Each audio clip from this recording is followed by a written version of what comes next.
2 years ago, I was standing in the middle of a metal shell on 5 acres, thinking I had finally figured out the American dream. Custom layout, no HOA. My shop and my bedroom are under the same roof.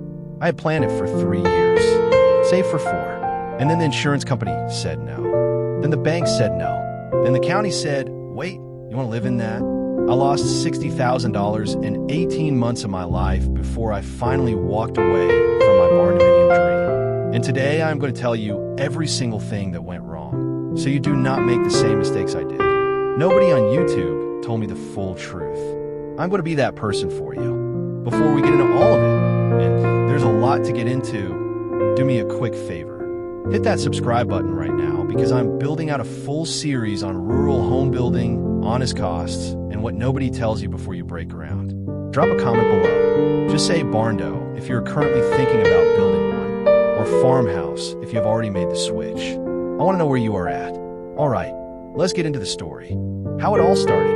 Let me take you back to 2022. My wife and I have been renting in the suburbs for 8 years. We were tired of neighbors 12 feet away, tired of HOA letters, tired of paying rent that disappeared into someone else's pocket every single month. We stumbled across barndominiums, and honestly, we fell in love immediately. Think about it. A steel frame structure, massive open floor plan, a workshop space where I could actually park my truck inside, a loft bedroom overlooking a living room the size of a small airplane hangar, and the price per square foot? Way cheaper than a traditional stick-built home, at least on paper. We found 5 acres about 40 minutes outside of town. It was zoned agricultural. We had savings. We had a contractor lined up. We had a floor plan designed. We thought we had everything. What we did not have was the full picture. And the full picture, starting with insurance, nearly broke us. Let's talk insurance first, because this was the very first wall we ran into, and a wall I never saw coming. I assumed insuring a barndominium would be like insuring any home. You call a company, get a quote, sign the papers, move on. Here is what actually happens. You call your regular home insurance provider, whoever you have used for years, and you say, hey, I am building a barndominium, can you cover it? And a surprising number of them say no. Not because barndominiums are uninsurable. They are insurable, but because standard home insurance carriers do not know what box to put it in. Here is the core problem, and this comes directly from insurance industry analysis published in March 2026 by Stroud National Agency, one of the country's leading farm and ranch underwriters. Barndominiums blur the line between residential, agricultural, and commercial structures. Insurance companies categorize risk based on what type of property something is. When they cannot decide if your home is a house, a barn, a workshop, or a farm, they get nervous. And nervous insurance underwriters either walk away or charge you a premium that does not make financial sense. Now here is where it gets even more specific and more frustrating. The metal roof and metal siding issue is real, but in 2026, it has evolved beyond just hail coverage. What carriers are now flagging is something called a cosmetic damage waiver. Even if an insurer agrees to cover your barndo, many of them will specifically exclude dent damage to metal roofing and siding unless the structural integrity of the roof is fully compromised. So a bad hailstorm can leave your metal roof looking like a golf ball, and they will not pay a dime for it because the roof still, technically, keeps out water. Then there is the mixed-use classification problem. Here is a professional tip that can actually change your outcome when talking to agents. Stop calling it a barndominium. That single word triggers red flags in underwriting systems. Industry professionals in 2026 recommend using the term post-frame residential. It is the accurate technical classification, and it results in far fewer automatic rejections from agents who have not been trained on barndo-specific policies. And then there is location. Most barndos are built in rural areas, which means you might be 20 or 30 minutes from the nearest fire station. That response time alone can cause carriers to either reject your application outright or spike your premium to the point it becomes unaffordable. Rural location plus non-standard construction is a combination that shuts a lot of doors. We called 11 different insurance companies. 11. 5 said no immediately. 3 said they would cover it, but only under a commercial farm policy. was significantly more expensive and did not actually fit our situation. 2 gave us quotes that were nearly triple what we expected for a home of our size. Only 1 gave us a quote that made sense, and it required a 30-page questionnaire detailing exactly how every square foot of the structure would be used, including whether we plan to store agricultural equipment, have animals on the property, or operate any kind of home business. That is a level of scrutiny most traditional homeowners never face. And here's the part that really broke us. Without insurance, we could not finalize our construction loan. The bank required proof of coverage on the structure before they would release the next draw of funds. So we were stuck in a loop. We needed the loan to build. We needed insurance to get the loan. We could not get the insurance because the structure was not classified. That loop cost us 4 months. Here is what I know now that I wish I had known then. Find your insurance carrier before you finalize your floor plan. Work backward from what they will cover. Some carriers will insure you only if less than 40% of the structure is shop or storage space. If your plan was 60% shop, you may have to redesign from scratch before you ever talk to a lender. When calling agents, describe your project as a post-frame residential structure. Be precise about how the space will be used. Document everything in writing before your application goes to underwriting. And look specifically for insurers who operate in the farm and ranch space. They are far more experienced with these structures than standard residential carriers. The loan and financing trap. Stay with me because this section is where most people get blindsided. And I'm going to give you information that even a lot of loan officers will not volunteer up front. Let us say you survive the insurance hurdle. You find a carrier. You get a quote you can live with. Now you need to actually finance the build. There is no such thing as a standard Barndominium mortgage. There is no product at the bank with that name on the brochure. What you are doing is convincing a lender to fund a non-traditional property using a construction to permanent loan. And how well that goes depends almost entirely on how normal your barndo looks to the lender on paper. Lenders are not against barndominiums in principle. What they are against is risk they cannot quantify. And the way they quantify the value of a home is through an appraisal, specifically through comparable sales. They look at similar homes nearby that sold recently and use those to estimate what your home's worth. Here is the problem. If you're building in a rural area where few or no barndominiums have been sold recently, an appraiser cannot find comparable properties. And if there are no comps, the bank cannot confirm your home is worth what you're spending to build it. This is called the appraisal gap, and as of 2026, it remains the single biggest financing roadblock for barndominium builders nationwide. Here is a real-world scenario from the Cal6 Barndominium Financing Guide published in February 2026. You spend $400,000 building a high-end metal home. The appraiser looks around your rural county, cannot find barndo sales, and instead uses the closest comparable, a standard wood frame home, and values your property at $320,000. The bank will only lend you a percentage of that $320,000. You just created an $80,000 gap that you have to cover out of your own pocket. And you may not discover this until you're already 6 months into the build. Now let's talk about the interest rate reality in 2026. Construction loan rates for barndominiums are currently running 1 to 1.5% higher than standard 30-year fixed mortgage rates. So if the conventional market is sitting around 6.5%, expect your construction loan to run between 7.5% and 8% during the build phase. When construction ends and the loan converts to the permanent mortgage, your monthly payment jumps significantly. This is what lenders are calling payment shock, and you need to have money set aside specifically to absorb it. Budget the difference between your construction payment and your expected permanent payment into a savings account during the entire build. Down payments are also higher. Most lenders want 15 to 25% down for barndo construction. If your shop space exceeds 40% of the total square footage, many lenders will reclassify your project as a commercial build, and commercial loans require 35% down. That is not a rumor. That is the current lending standard. Here is the rule that almost nobody tells you before you design your floor plan. Most construction lenders require that at least 60% of the total square footage under one roof be finished living space. Not garage, not shop, not storage. Finished living space, bedrooms, bathrooms, kitchen, living areas. If you are planning an 80% shop and 20% living quarters, you are not getting a residential construction loan. Full stop. Now here is the trap inside the trap.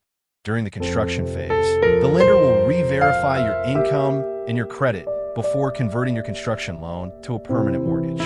This is the critical danger zone. Do not buy a vehicle.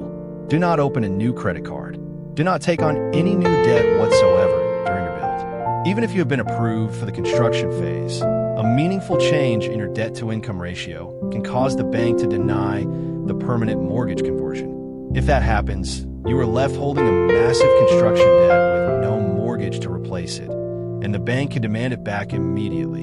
Keep your finances completely frozen until the permanent mortgage is signed, recorded, and in your hands. What actually works in 2026? Talk to a minimum of 3 lenders before you talk to a builder, and specifically seek lenders who work in post-frame or rural residential construction. Farm credit institutions, Rural First, and First Federal Bank of Kansas all have dedicated barndominium specialists on staff. These are the lenders who understand how to present your project to an appraiser in a way that protects your valuation.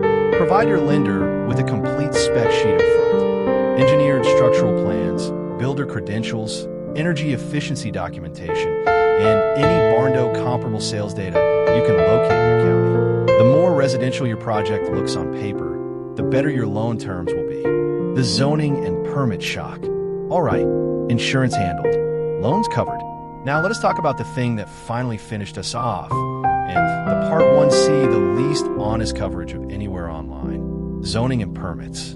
People talk about floor plans and square footage and what their kitchen is going to look like. Nobody really walks you through what happens when you show up to a county building department and say, I want to build a barndominium on this agricultural parcel and live in it full time. The rules are completely different county by county, and sometimes city by city within the same county. That is not an exaggeration. That is the verified reality in 2026, confirmed by the International Residential Code compliance data and county-level zoning reports published earlier this year. In some rural counties across Texas, Tennessee, Indiana, and parts of the Midwest, agricultural land is reasonably permissive. You can build a barndominium, classify it as residential from day one, and the permitting process moves if you have done your homework. But in faster-growing rural counties, and there are a lot of them right now as remote workers continue moving out of cities, local governments are actively tightening zoning codes. The window that existed 5 years ago is closing in a lot of places. In our case, our parcel was zoned agricultural. We assumed that meant more freedom. We were wrong. Our county required that any structure with sleeping quarters, a full kitchen, and permanent utilities be classified as a residential dwelling, not an agricultural building. That classification triggered the full residential building code, which meant our structure had to meet a minimum square footage requirement for finished living space. Our plan, which had a large workshop taking up nearly half the building, did not meet it. We had to redesign. That cost money and time. Then came the fire separation requirement, and this is a 2026 IBC enforcement point that is catching a lot of Barndo builders off guard. If your workshop space houses vehicles, tractors, or any internal combustion engines, and most workshops do, the county will require a full fire-rated wall between the shop and the living space. Not a suggestion, non-negotiable under current international building code standards. That wall was never in our original construction quote. Then came the energy code issue. Many rural counties have now adopted the IECC 2024 energy standards, and this is a serious problem for metal shell construction. Metal buildings conduct heat and cold far more aggressively than wood frame structures. Without a proper thermal brake system, a metal barndominium will fail the energy efficiency inspection. In practical terms, this means most barndominiums now require closed-cell spray foam insulation across the entire shell, which can add anywhere from $15,000 to $30,000 to a build depending on size. If your contractor's original quote used bad insulation and did not account for this, you're looking at a significant budget gap you did not see coming. We also needed fully engineered structural plans covering load calculations, wind resistance specifications, and foundation engineering for our specific soil type. Every revision to those plans triggered a new review cycle. Each cycle added weeks. Our county building department had 2 inspectors covering thousands of square miles of rural land. Scheduling an inspection meant waiting weeks. When an inspection failed, which happened to us twice due to plan revisions, the clock reset completely. From the day we filed for our building permit to the day we received approval was 7 months. 7 months of paying interest on land we already owned and rent on the apartment we were still living in. The certificate of occupancy is the final gate. Without it, you cannot legally occupy the structure. Without it, your lender will not release the final loan disbursement. Without it, your insurance coverage is limited. Getting the CO requires passing every final inspection: structural, electrical, plumbing, HVAC, and energy efficiency. All of them, in sequence. Here is what you need to do before you spend a single dollar on land. Schedule a pre-application meeting with the county building department. Bring your concept floor plan. Ask them directly, what will it take to get a certificate of occupancy for this type of structure on this parcel? Write down everything they tell you. Then build that into your budget and timeline before you ever sign a land contract. Hire a local professional, an architect, engineer, or experienced contractor who has specifically worked in that county before and knows the inspectors by name. That relationship is worth more than almost anything else in the process. And do not let any builder tell you that permits take 4 to 6 weeks. Based on 2026 data from multiple rural construction sources, budget 4 to 6 months minimum. That is not pessimism. That is reality. The $60,000 breakdown. I mentioned in the hook that I lost $60,000. I want to be specific about where that money went, because this is real and people deserve to understand what the actual costs of walking away look like. Non-refundable deposit on the metal building kit, $12,000. Gone a moment we canceled. 3 complete engineering plan sets, because every time the county kicked back our plans, we had to pay for revisions and restamps. $9,000. Land loan interest across 18 months of permitting delays, redesigns, and insurance negotiations, $22,000. Architectural and design fees across 2 separate floor plan redesigns, $8,000. Miscellaneous permit application fees, soil testing, and site survey costs, roughly $9,000. Total, $60,000. None of it recoverable. All of it from not knowing what I know now. The switch, why I chose a farmhouse. After the insurance nightmare, the appraisal gap problem, the permit delays, and watching our savings disappear waiting for approvals that kept changing, we made a decision. We walked away from the Barndominium, and I want to be honest, that decision was painful. We had emotionally invested in that vision. We had shown people the floor plans. We had told our families. We had named the workshop, but the math had stopped working. And more importantly, the life we were trying to build was getting buried under paperwork and fees. We pivoted to a traditional farmhouse. And here's what I did not expect. The farmhouse checked almost every box the Barndo was supposed to check. We found a 1940s farmhouse on 4 acres. Traditional wood frame construction. Residential classification. No confusion. No questions. We called our insurance company. We got a quote in 24 hours. We called our bank. The appraisal used comps from the same county. The loan was approved in 3 weeks. We did not get the giant workshop I had dreamed of, but we added a separate pole barn on the property, permitted separately and cleanly, with no confusion about residential classification. I got my shop space.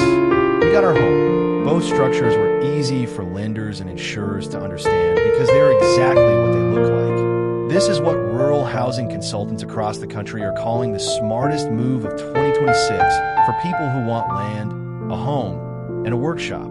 The farmhouse plus pole barn combination. 2 separate, clearly classified structures. Each one financed and insured is exactly what it is. Now, I'm not here to tell you barndominiums are a bad idea. They are not. There are people who navigate all of this successfully, particularly in Barndo-friendly states like Texas, where the appraisal database is deeper, where specialty lenders are established, and where county zoning is better defined for this type of construction. But the word is navigate. And navigation takes time, money, and information you have to go out and find yourself. This video is that information. Use it.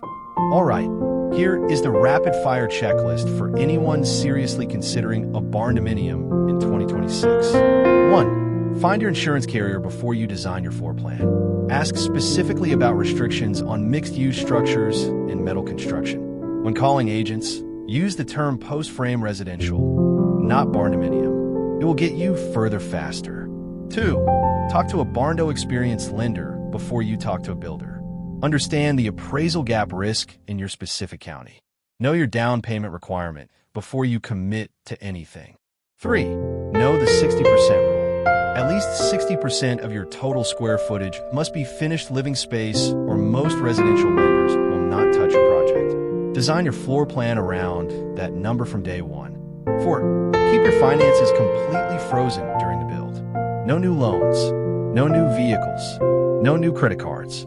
Nothing until the permanent mortgage is signed and recorded. 5. Visit your county building department in person before you buy land. Ask for a pre-application meeting. Ask specifically about certificate of occupancy requirements for post-frame residential structures. Get in writing. 6. Budget for spray foam insulation from the start. If your county has adopted IECC 2024 energy standards, and many now have, bad insulation will not pass. Closed-cell spray foam is expensive, and it is not optional. 7. If you're not in a Barndo-friendly county, seriously consider the Farmhouse plus pole barn combination. You get the home, you get the shop. Both structures are easy to finance, easy to insure, and easy to resell. That is the full, honest story. If this video helped you, hit the like button. It helps this channel reach more people who are standing where I was 2 years ago, about to make expensive decisions without the full picture. Subscribe if you have not already. I am dropping a follow-up video next week covering exactly which lenders are most experienced with post-frame residential construction in 2026 and how to approach them correctly. And drop a comment. Tell me where you are in this process. I read every single one. I will see you in the next one.